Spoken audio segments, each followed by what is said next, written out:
What's going on, everybody?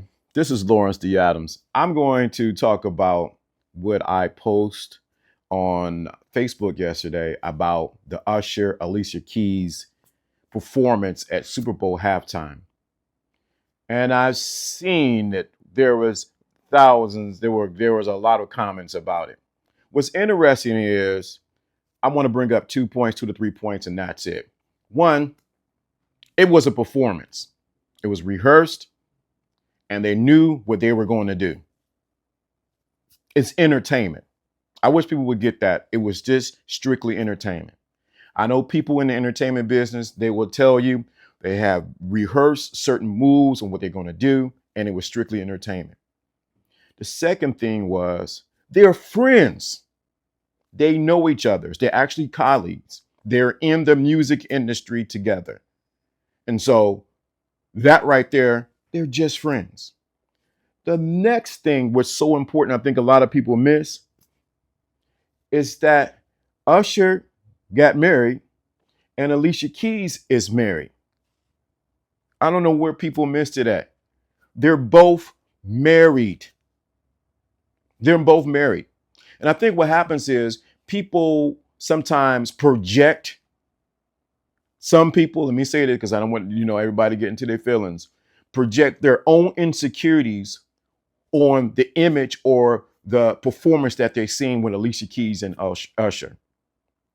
And so what happens is people's own insecurities begin to come out because you know why?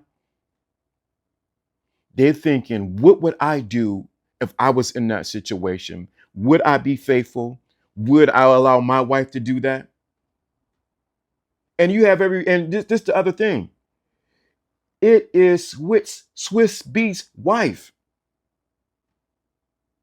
He had to say, you know what, it's cool. Matter of fact, he came in afterward after all the hoorah about it and say, you know what, it's cool. I'm fine about it. Great performance. I enjoyed it. But the thing that gets a lot of people is that their own projection onto what was seen is bothering them.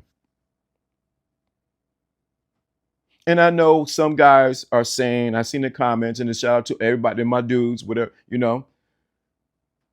they wouldn't allow their wives to do that.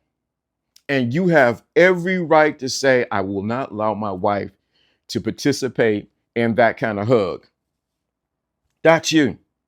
But what we got to understand is we cannot be the judge and law for everybody's marriage because they have all different sets of rules of what they do in a relationship and what they do in a marriage. What happens is we want everything to look dressed, and it doesn't.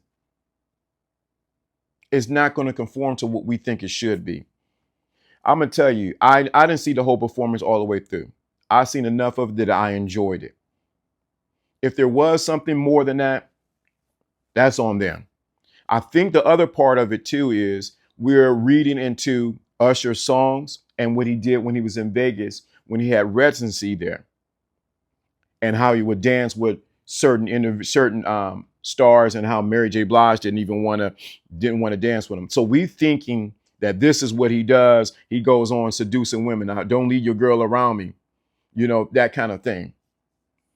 As they would say again, it's just entertainment. So the biggest thing we can take away from this, we got to be careful not to project our own insecurities, and not talking about everybody because everybody I don't want nobody getting their feelings. But the other thing is we got to realize that sometimes what we're looking at is a mirror into what we're really dealing with. Let me say that again. Sometimes the real issue is the mirror of what we're dealing with. And I understand it can be uncomfortable. But like one brother put in there, shout out to him, Darian, you got to up your game up. You shouldn't be, the real game is you shouldn't be worried. That's your girl, that's your wife. Ain't nobody can come around and take her from me. That's mine. Matter of fact, I sit back and watch and see what you're going to do and realize at the end of the day, she coming back to me. That's the real game. You got to be secure. You got to be secure in yourself and what you're doing. If not, cut it. This is Lawrence D. Adams, and I'm out.